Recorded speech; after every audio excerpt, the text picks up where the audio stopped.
आज हम बात करेंगे आंग्ल मैसूर संघर्ष भाग 2। इससे पूर्व भाग 1 में हम बात कर चुके हैं प्रथम आंग्ल मैसूर युद्ध के बारे में। प्रथम आंग्ल मैसूर संघर्ष जो अंग्रेज़ों और हैदर अली के बीच में हुआ, यह संघर्ष मद्रास की संधि के साथ में समाप्त हो गया। मद्रास की संधि के पश्चात दोनों पक्षों ने एक दूसरे के जीते हुए प्रदेश वापस कर दिए। इसके साथ ही एक भारी रकम हैदर अली को युद्ध के हर जाने के रूप में मिली और दोनों ने आवश्यकता पड़ने पर एक दूसरे की मदद का आश्वासन जो है वो दिया। किंतु इस संधि से अंग्रेज़ों की प्रतिष्ठा को काफ़ी नुकसान हुआ और मैसूर पर जो नियंत्रण करने का उनका स्वप्न था वो पूरा नहीं हो सका और हैदर अली की शक्ति और प्रतिष्ठा में इस युद्ध से वृद्धि हुई।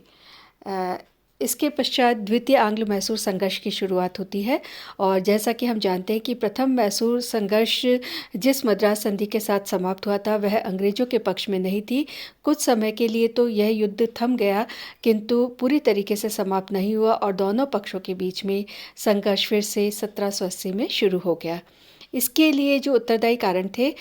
वो कि प्रारंभ से ही मद्रास काउंसिल जो थी उसने जो संधि थी जो उनके लिए अपमानजनक थी उसकी वो अवहेलना कर रहे थे और जब मराठों ने मैसूर पर दो बार आक्रमण कर दिए तब भी कंपनी ने हैदर अली की कोई सहायता नहीं की। इससे हैदर अली क्रुद्ध हो गया और उसने अंग्रेज़ों से बदला लेने का सोच लिया। इसके लिए उसने अपनी सेना को मजबूत किया, संगठित किया और फ्रांसीसी बस्तियां जो थी उन पे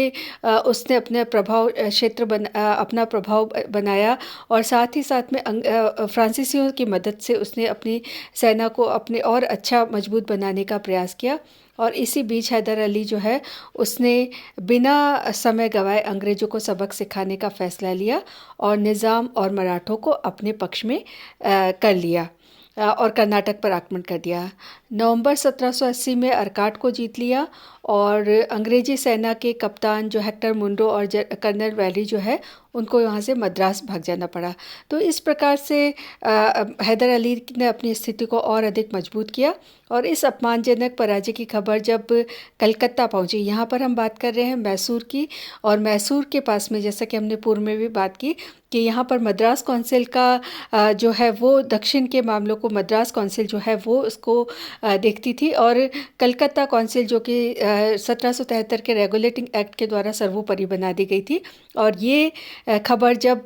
कलकत्ता काउंसिल को पहुंची तो कलकत्ता काउंसिल के जो वॉरेन हेस्टिंग्स है गवर्नर जनरल, उसने आयरकुट को बंगाल से मद्रास भेजा और मद्रास काउंसिल की आर्थिक सहायता भी की। अपनी कूटनीतिक चालों से उन्होंने निज़ाम, बरार के राजा और महादजी सिंधिया को प्रलोभन देकर अपनी तरफ मिला लिया और उनको तटस्थ कर दिया। तो हैदर अली ने इन परिस्थितियों का भी पूरी तरीके से वीरतापूर्वक उसने मुकाबला किया और जुलाई 1781 में पोर्टोनावो के युद्ध में वह जो है आयरकुट के द्वारा पराजित हुआ।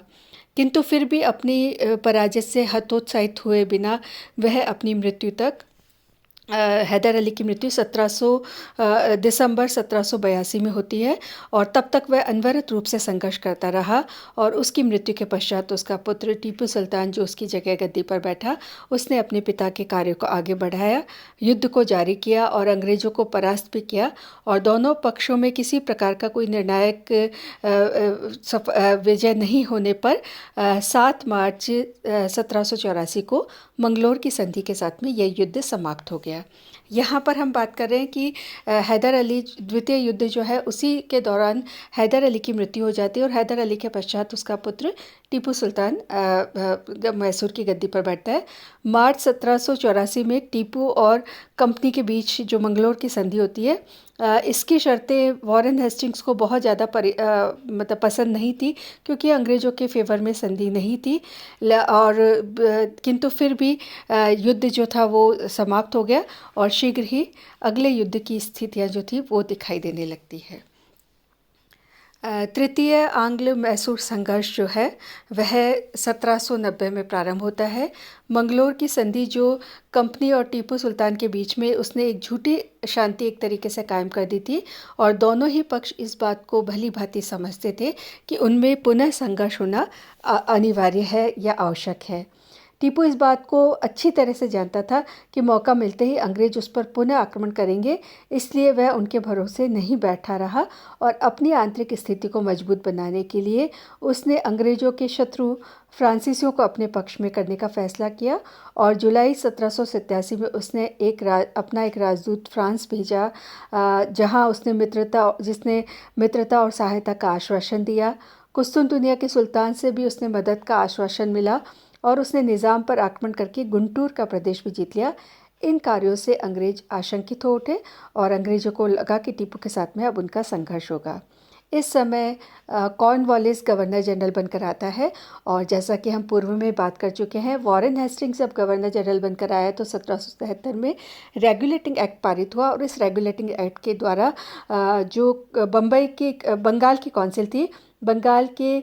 गवर्नर को गवर्नर जनरल का ओहदा दिया गया। और अब जो है पिट्स इंडिया एक्ट पारित हुआ 1784 में और 1786 में कॉर्नवालिस गवर्नर जनरल बनकर आया और पिट्स इंडिया के अनुसार देशी रियासतों के मामले में हस्तक्षेप की नीति को का पालन करने की जो है वो उनको सलाह दी गई। तो प्रारंभ में तो उसने हस्तक्षेप की नीति का पालन किया, किंतु कुछ समय पश्चात दोनों के बीच में संघर्ष की स्थितियाँ पैदा हो गई और उसने टीपू के विरुद्ध निज़ाम को सहायता देने का भी आश्वासन किया। ये जो तीसरा युद्ध था, इसका तत्कालिक कारण था कि टीपू ने अंग्रेज़ों के संरक्षित राज्य त्रावणकोर पर दिसंबर 1789 को आक्रमण कर दिया था, जिससे क्रुद्ध होकर कॉर्नवालिस ने टीपू के विरुद्ध युद्ध की घोषणा कर दी और उसने एक संधि के द्वारा निज़ाम और मराठों को भी अपने पक्ष में मिलाकर टीपू को अकेला छोड़ दिया। इससे टीपू सुल्तान जो है हतोत्साहित नहीं हुआ और दृढ़तापूर्वक उसने अंग्रेज़ों का मुकाबला किया। अंग्रेज़ों ने जनरल मिडोज को मैसूर पर आक्रमण करने के लिए भेजा, किंतु टीपू ने उसकी सेना को मार भगाया। फिर कर्नाटक के कुछ क्षेत्रों पर अधिकार कर लिया। मिडोज की पराजय के बाद में कॉर्नवालिस ने स्वयं युद्ध का संचालन किया और मार्च 1791 में कॉर्नवालिस ने बंगलौर पर अधिकार कर लिया। टीपू ने भी नवंबर 1791 में कोयम्बटूर जो है उस पर विजय प्राप्त कर ली। अंतिम निर्णायक युद्ध टीपू की राजधानी श्रीरंगपट्टम मैसूर की राजधानी के निकट हुआ, जहां टीपू वीरतापूर्वक लड़ता रहा और अपनी पराजय और राजधानी का पतन को पास में देखकर उसने संधि वार्ता प्रारंभ कर दी और मार्च 1792 में श्रीरंगपट्टम की संधि के साथ में तृतीय आंग्ल मैसूर युद्ध का समापन हुआ। इस संधि के द्वारा टीपू ने अपना आधा राज्य कंपनी को सुपुर्द कर दिया। इसे अंग्रेज़ों, मराठों, निज़ाम जो थे उन्होंने आपस में बांट लिया। अंग्रेज़ों को मालाबार, कुर्ग, डिंडीगुल, बारामहल, पहाड़ी घाट, कृष्णा, तुंगभद्रा नदियों के मध्य का भाग मराठों को और कृष्णा पन्ना नदी का मध्यवर्ती इलाका जो है निज़ाम को मिला। और टीपू ने करीब 30 लाख पाउंड की रकम जो है वो भी हर्जाने के तौर पर दी और अपने 2 पुत्रों को जमानत के तौर पर कॉर्नवालिस को सौंप दिया।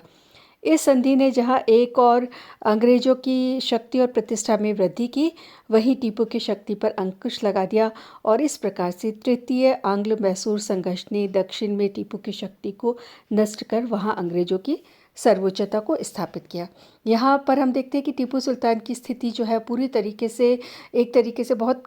ख़त्म सी हो गई है, किंतु इसके साथ में टीपू की शक्ति को कुचल तो दिया गया लेकिन पूरी तरीके से नहीं ख़त्म कर दिया गया। ऐसी परिस्थिति में उसने फिर से अपनी स्थिति को मजबूत बनाने का प्रयास किया और शीघ्र ही अगला युद्ध जो था वो प्रारंभ हो गया, जिसे हम चतुर्थ आंग्ल मैसूर संघर्ष के रूप में पढ़ेंगे। और इस युद्ध के साथ में अंग्रेज़ों और मराठों का युद्ध जो है वो समाप्त हो गया और इस प्रकार से अंग्रेज़ों की सर्वोच्चता, मैसूर और अंग्रेजी राज्य के बीच में जो संघर्ष है उसमें अंग्रेज़ों की सर्वोच्चता स्थापित हुई। चतुर्थ आंग्ल मैसूर संघर्ष की बात हम अगले अध्याय में करेंगे।